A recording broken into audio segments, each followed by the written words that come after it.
क्या नाम है जी आपका? डॉक्टर जय नारायण चौधरी उर्फ जय नारायण दास। कहाँ से आए हैं सर आप? मैं मधुबनी ज़िला बिहार से। क्या काम करते हैं आप? मैं मेडिकल प्रैक्टिस कर रहा हूँ। संत रामपाल जी महाराज की शरण में कैसे आए? उसका मुख्य कारण था मेरी लड़की की बीमारी। उस लड़की के इलाज में बहुत सारी जगहों तक मैं भटकता गया, उसके परिवार वाले भी भटकते गए, लाखों लाख रुपए खर्च हुए, बहुत सारे भूत प्रेत के जो देखने वाले लोग हैं वो लोग भी देखते गए। किसी तरीके से कोई इलाज नहीं हो पाया, उसको शांति नहीं मिली। हॉस्पिटल में ले जाते थे तो डॉक्टर लोग कहीं सीटी स्कैन कराता, कहीं कुछ होता, कोई टेस्ट कराता, फाइंडिंग में कुछ आता नहीं था। भूत प्रेत वाले यहाँ ले जाते थे तो वो लोग कहता था जो है तो, लेकिन हम लोग ठीक नहीं कर सकते। और इस तरीके से होते होते कितने सारे डॉक्टर और कितने सारे वैसे लोगों के पास भटकते भटकते कहीं कोई सहारा नहीं मिला। अंत में बंगाल में वो रहती है वैसे, तो बंगाल से मैं बिहार ले आया, वहाँ डॉक्टरों को दिखाया। 106 भूत प्रेत को ठीक करने वाले लोगों की बुलाहट मेरे यहाँ हुई। ऐसे ऐसे लोग भी आए जो ठीक करने के लिए 1 लाख रुपए मांगा। मैं कहा आप लोग ठीक कर दीजिए, मैं आपको चेक काट के 1 लाख का दे दूंगा, लेकिन वो लोग भी नहीं ठीक कर पाए। फिर 50,000 वाले आए, एक 5,000 वाली पार्टी आई, लेकिन उन लोगों से कुछ नहीं हो पाया। ऐसे करते करते बहुत सारे डॉक्टर को भी दिखलाए। उसको सबसे बड़ा कॉम्प्लिकेशन था, जो अगर मॉर्निंग में उसको राइट साइड में पेन होता फ्रॉम हेड टू टो, तो इवनिंग में उसको होता था लेफ्ट साइड में। और इस तरीके की स्थिति थी जिससे मालूम पड़ता था कि इसको कोई दांत से काट रहा है, और वहाँ मांस उठ जाता था। वो बहुत ज़्यादा बेतहाशा चिल्लाती थी और बार बार यही प्रार्थना करती परमात्मा से, जो अब इसके लिए मुझे मौत ही दे दो, दूसरा कोई सहारा मेरे लिए अब जीने का नहीं रह गया है। सभी जगह से हम लोग निराश हो गए। उसके बाद लोगों के कहने से, जो डॉक्टर साहब आप अपने स्वयं डॉक्टर हैं, लेकिन अपने पेशेंट को आप समुचित ढंग से नहीं इलाज कर सकते हैं, माया बस आप दिल्ली ले जाइए, ऑल इंडिया इंस्टीट्यूट में दिखलाइए। वहाँ से हम लोग दिल्ली आए। ऑल इंडिया इंस्टीट्यूट का नंबर ज़रा लेंदी था। मैं सर गंगाराम हॉस्पिटल में ले गया, वहाँ न्यूरो फिजिशियन से दिखाया। वो लोग जो है सो MRI, vitamin deficiency B12, calcium D3 deficiency, इस तरीके का 10,000 का टेस्ट लिखा। तीसरे दिन रिपोर्ट मिला, उसमें कुछ भी नहीं मिला। वो डॉक्टर, जब हम लोग तीसरे दिन उसके पास में गए तो सीधे हाथ जोड़ लेता है, कहता है ये मेरे बस से फाजिल की चीज़ है, अब इसके लिए कोई दूसरा सहारा आप ढूंढें। उसके बाद दिल्ली में कुछ आदमी कहा जो आप बालाजी मेहदीपुर ले जाइए, वहाँ आपकी लड़की की बीमारी का पूरा इलाज हो जाएगा, किसी भी कारण से कुछ होगा वो ठीक हो जाएगी। उसके बाद हमारे रिलेटिव को वहाँ AC कार है, हम लोग उसी कार से मेहदीपुर गए। वहाँ बड़ी लंबी भीड़ थी, बड़ी लंबी कतार वहाँ लगी हुई थी, लगभग 25-30 हज़ार लोग थे। हम लोग सोचे जो ऐसे तो काम नहीं चलेगा, तो VIP कोटे में जाकर के हम लोग गए। उसमें इस तरीके की व्यवस्था है, जो हनुमान जी और एक प्रेत दोनों एक कोठरी में रहते हैं, और वहाँ जो भूत प्रेत का कोई ऐसा पेशेंट पहुंचता है तो वो खिलाने लगती है, वो बोलने लगती है तो मैं कौन हूँ, किस कारण से इसको पकड़े हुआ हूँ। लेकिन मेरी लड़की के शरीर का कुछ भी हिस्सा, कुछ भी हिल डोल कुछ नहीं हुआ। वहाँ से निराश होकर के फिर आ गए, मुसलमानों के मज़ार पर ले गया, उससे भी कुछ नहीं हुआ। और इस दरमियान हम लोग उसको 500 बोतल पानी चढ़ाए थे 4-5 महीने में। 1500 इंजेक्शन्स लगे थे, और ऐसा इंजेक्शन्स लगा था जिसमें एक इंजेक्शन के एफिकेसी का पीरियड है उसको 8 आवर्स। अगर कैंसर पेशेंट को हम लोग एक इंजेक्शन दे देते हैं तो 8 घंटे तक निश्चिंत होकर के सोता है, लेकिन वैसा इंजेक्शन उसके साथ 7-8 पड़ते थे और आँख भी नहीं झपकती थी। 8 लाख रुपए लगभग हम लोग उसके इलाज में और देवी देवताओं के चक्कर में खर्च कर चुके थे। एक रोज़ हम लोग दिल्ली से कार से यहाँ आए, सत्संग चल रहा था, लड़की को भी नाम उपदेश दिलाया, मैं भी नाम उपदेश ले लिया, और गुरु महाराज जी से आशीर्वाद लेने के लिए जब हम लोग आए, यही शायद जगह है, इसी में हम लोग आए, कारण उसकी चिल्लाहट बढ़ रही थी। कुछ महिला सेवादारनी के साथ वो भी लाई गई और मैं यहाँ खड़ा था। गुरु महाराज जी, संत रामपाल जी महाराज जब रागिनी को देखे तो बिना नाम पूछे हुए कहते हैं, रागिनी तुम्हें काल पकड़ लिया है, ब्रह्मा विष्णु महेश कोई भी तुमको ठीक नहीं कर सकते, दुर्गा तुमको ठीक नहीं कर सकती, परमात्मा ही तेरी बीमारी का इलाज करेंगे और तुम ठीक हो जाओगी। अब बेटिया तुम फिक्र मत करो। और इतना कहने के बाद गुरु महाराज जी उसे चरणामृत दे दिए अपने हाथ से, और फिर उसके बाद जहाँ मैं खड़ा था, मैं प्रार्थना करने के लिए खड़ा हो गया। कहा, गुरु महाराज जी मेरी बच्चियाँ आई है, बहुत जगहों से घूम कर के आई है, कोई सहारा इसको नहीं मिल रहा है, आप इस पर कृपा करें। गुरु महाराज कहते हैं, हाँ हाँ रागिनी उसका नाम है, उसको मैं आशीर्वाद दे दिया हूँ, परमात्मा की भक्ति करेगी और बीमारी ठीक हो जाएगी। और यही हुआ। उसी समय से उसके शरीर का पूरा दर्द समाप्त हो गया।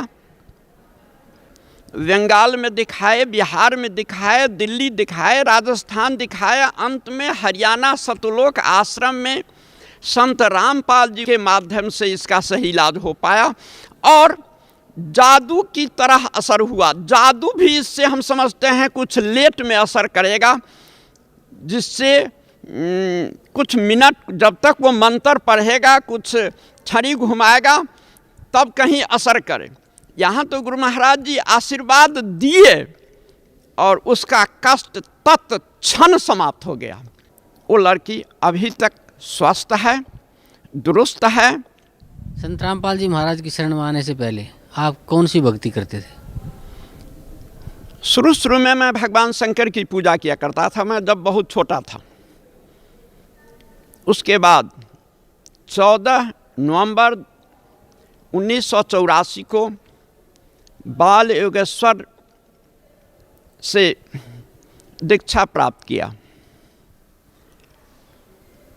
28 वर्षों तक मैं लगातार उनका शिष्य बना रहा।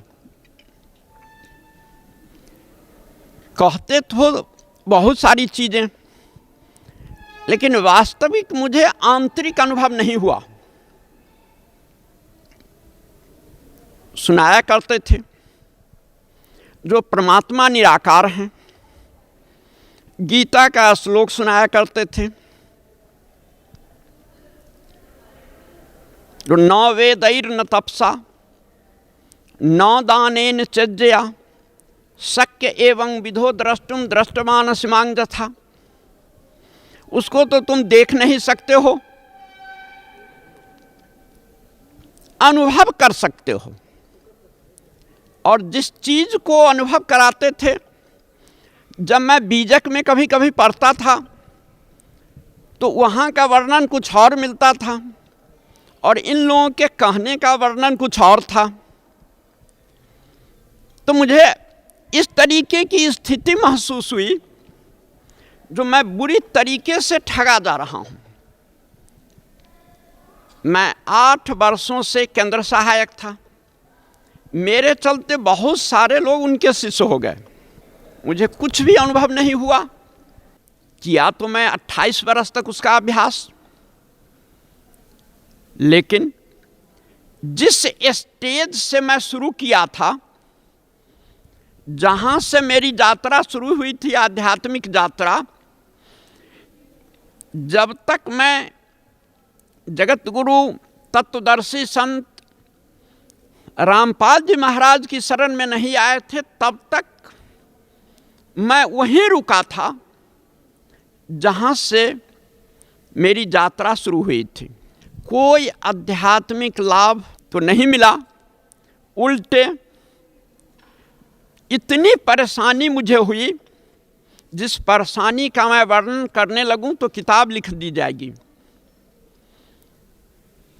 सतगुरु का काम होता है जो आफत से भी बचाए, शरीर रक्षा करे, बीमारी से भी दूर करे, आफत में सहारा हो, आर्थिक लाभ भी दे समय पर, और वो निरोग काया लेकर के सारा काम करे संसार में। अब परमात्मा स्वरूप संत रामपाल जी मिले, मुझ में स्थिरता आना शुरू हो गई।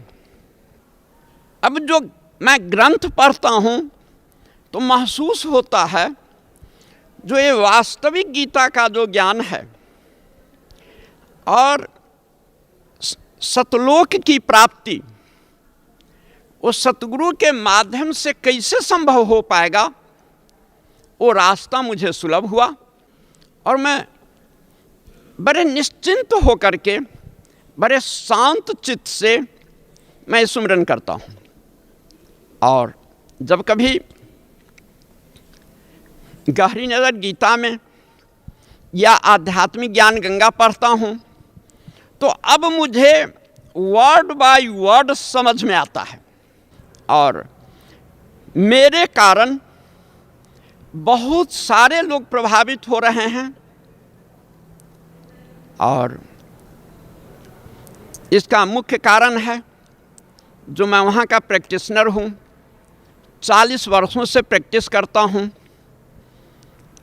उससे पहले मैं एयरफोर्स में था, 4 मेडल भारत सरकार मुझे बांग्लादेश लिबरेशन के टाइम में मिला।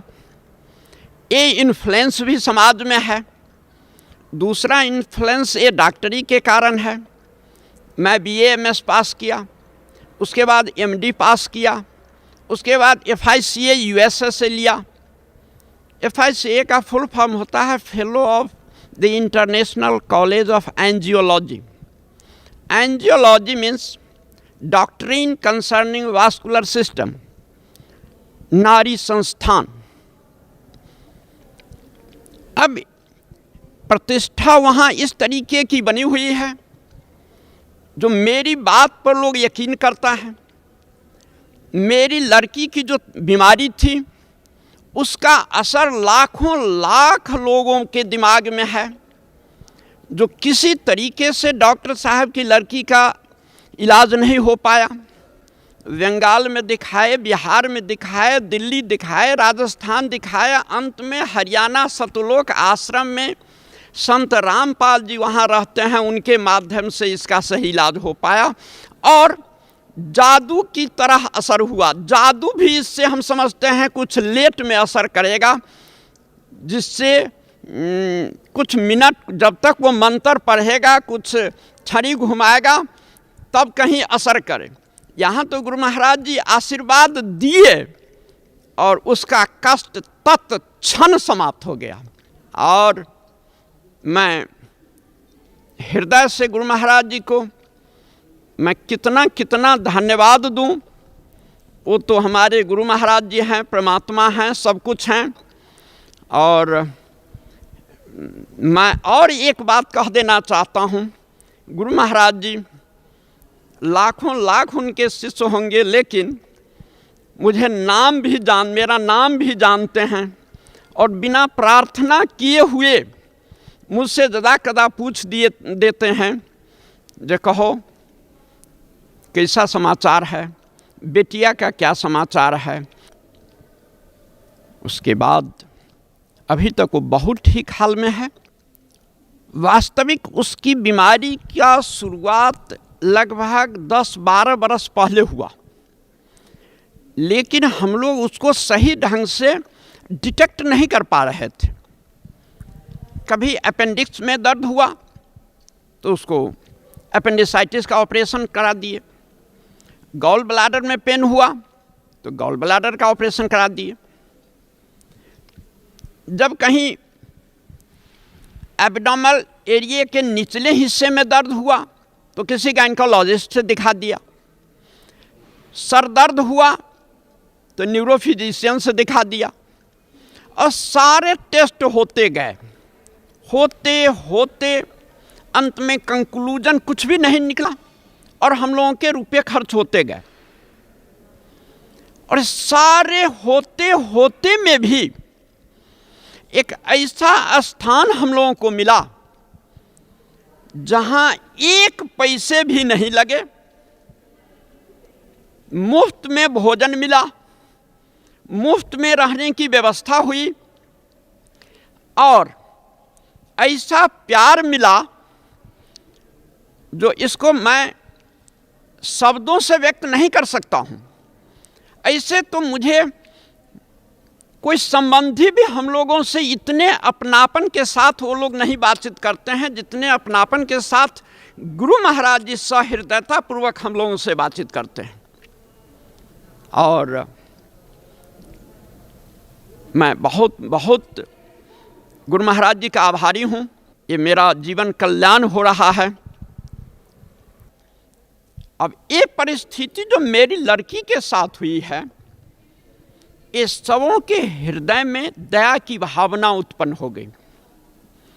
मेरे घर के नज़दीक से रास्ता है, जो कोई भी आदमी उस रास्ते से गुजरता तो यही कान लगा करके सुनता, जो क्या रागनी रो तो नहीं रही है, हंस रही है, इसका उम्मीद किसी को नहीं था। लेकिन ये था जो रो तो नहीं रही है डॉक्टर साहब की लड़की, लेकिन आज वही लड़की है जो सारे लोग देख करके इतने प्रसन्न होते हैं। और यहाँ का पता कितने लोग याद कर लिया, आया नहीं है बहुत लोग, लगभग 50 लोग मेरे साथ यहाँ आकर के उपदेश ले लिया।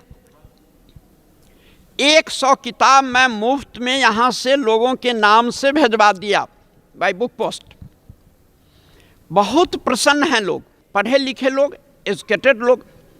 ये नहीं कह पाते हैं जो डॉक्टर साहब आप कहीं गलत जगह फंस गए।